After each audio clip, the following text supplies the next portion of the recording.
I think it's a very difficult decision or consideration in writing to think about being that relaxed creator Yeah. and still adhering to, let's say, the tropes or conventions or the guidelines that make sense for your book or your genre, the story you want to Mhm. tell, and both not resting on your laurels in terms of your Mhm. craft and doing what you can do well, but not overstepping.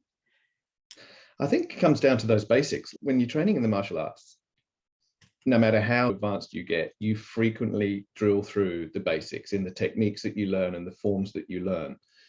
You're constantly going back and training those. I know that form inside out. I've done it for X years. I could do it backwards and standing on my head or whatever, but you still do it because the benefit of the actual act of doing that is the reason that form or that technique is there is because it develops a certain thing. And if you stop doing it, then that development starts to wane. So even the more advanced stuff that you learn, the more that feeds back into the basics and the better you can do the basics. And then the better you can do the basics, the more that feeds up and makes you more capable of doing the advanced stuff. And this is the nature of yin yang in the practice. And I think it comes through the same way in writing as well.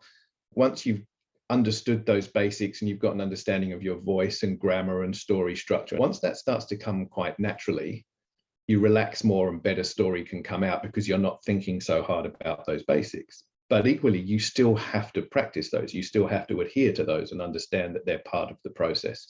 And then that will feed up and make the other stuff better.